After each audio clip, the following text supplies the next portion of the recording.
Welcome to another deep dive. Today, we're plunging into a really unique world. It's where art, music, and community collide in some pretty vibrant ways. Yeah, it's fascinating stuff. Our focus is an artist named Karma and his distinctive universe, which is called Rainbow Glass and Hip Hop Tribe. We're drawing from some great source material from Nug Notes. Right. And our mission really for this deep dive is to unpack how Karma took this incredibly specific craft. I mean, glass blowing, and just infused it with influences you might not expect together, like psychedelia and conscious hip hop. He didn't just create a style, though. That's the key. He actually cultivated a global movement. We're going to explore how sigils, color, rhythm, how all that became a kind of philosophy for a whole community. Okay, let's try and unpack that. Yeah. Because you think about it, one artist managing to merge the super intricate world of torchwork, the fire and glass, Yeah, the precision. with the raw energy of a hip-hop cipher. How does that become something tangible, something big enough to create a worldwide tribe? That's what we're here to figure out. Exactly. And the story is richer than you might think. So let's start at the beginning. Karma's journey. Our sources say he first started blowing glass back in Atlanta around 2010. Right. And for 2 years, he went full-time, just dedicated himself to the torch, clearly diving deep into it. And it's after that initial period, that 2 years, he makes a really pivotal move. He goes to Asheville, North Carolina. What? And what's fascinating here, sources describe it not just as, a change of address, but as an Asheville awakening. An awakening, interesting. Yeah, it sounds like that city's vibe. The glass scene there, the art community, it was the perfect environment for him. It let him really start blending those things, the psychedelia, the hip hop, the glass, into his rainbow-driven vision.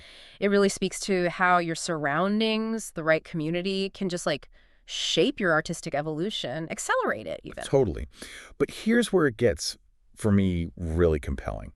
His background before the glass-blowing fame, before the stacks and the Vibesavers, the sources say he was a mic holder, deep in conscious rap, cyphers, doing shows. You can almost hear that rhythm in his backstory, can't you? Oh, absolutely. And the account notes that same energy, the energy that shaped him as a hip-hop artist, it directly drives his glasswork. It's not just a vague influence. Right. The source even says, and I love this quote, each piece still hums like a 16-bar, like a full rap verse. Wow, 16-bar in glass. Exactly. It suggests this deep structural link. Yeah. His musical past and his art now, they're intertwined. The flow, the composition of a rap verse. Yeah. You see it mirrored in the layers and colors of his glass. It's a true fusion. So, okay, he has this hip-hop foundation.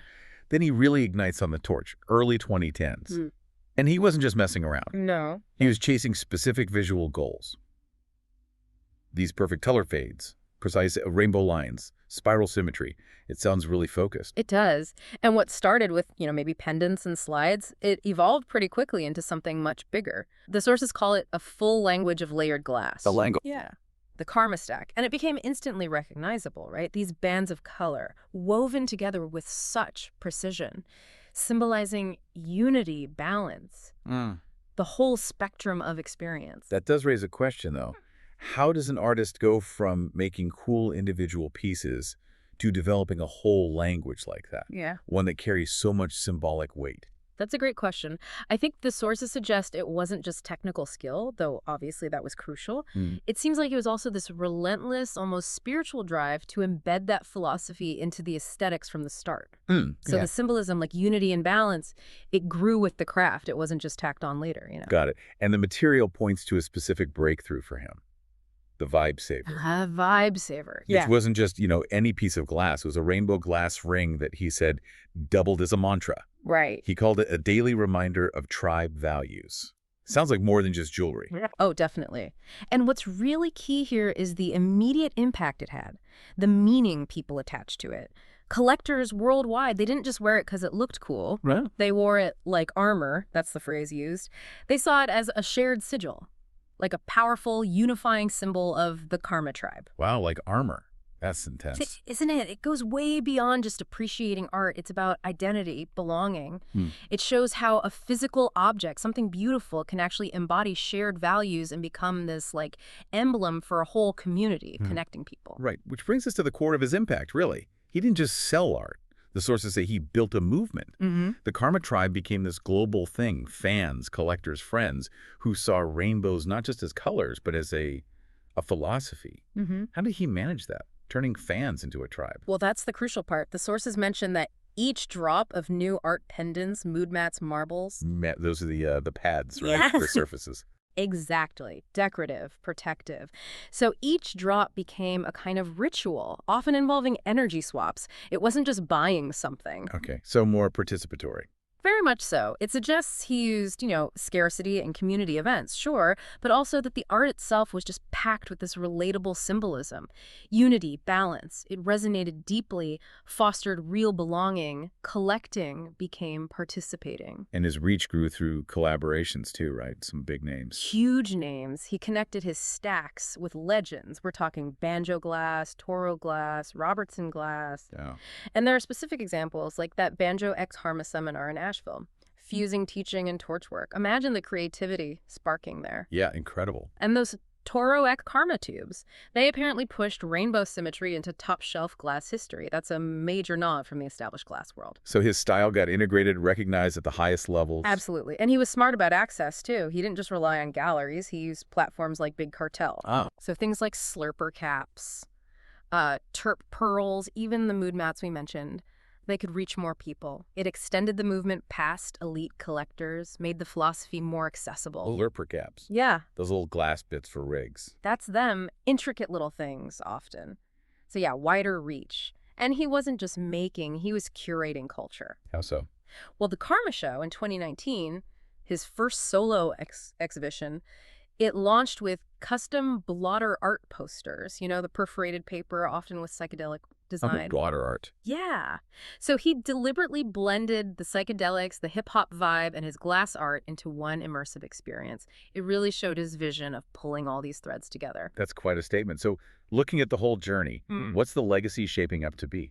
Well, today he's described as still doing it, still spreading rainbows, teaching, amplifying other voices in the community. It really connects back, brings it full circle, from the conscious lyrics of his past to the conscious glass of his present and future. It highlights him as more than just an artist then. Way more. A connector, a mentor. His legacy, the sources frame it as art and tribe proof that in color, community, and culture, we find light. That's powerful. It is. It underscores that his work, it's not just about how it looks. It's a testament to how art can genuinely foster connection, shared values, building something lasting. What an incredible deep dive. An artist who literally built a universe from glass, rhythm, and community, from Atlanta's energy to that Asheville awakening. Karma's story really shows how diverse influences can create something totally unique and unifying. Absolutely. We've seen how that hip-hop 16-bar energy can translate into the meticulous beauty of glass. Yeah. How something like the Vibesaver ring becomes this global symbol of belonging. All right, the sigil. Exactly. And how seeing rainbows as philosophy can actually build a real, thriving tribe. It challenges you, doesn't it, to think about how art can be more than just art, how it can be a catalyst for community, a way of living almost. It really does. So, as you're reflecting on Karma's journey, maybe think about this. What connections or, unexpected fusions in your world, your interest, could maybe become something more, a philosophy, maybe even a movement, like Karma's Rainbow Tribe? Yeah, that's a great thought to leave with.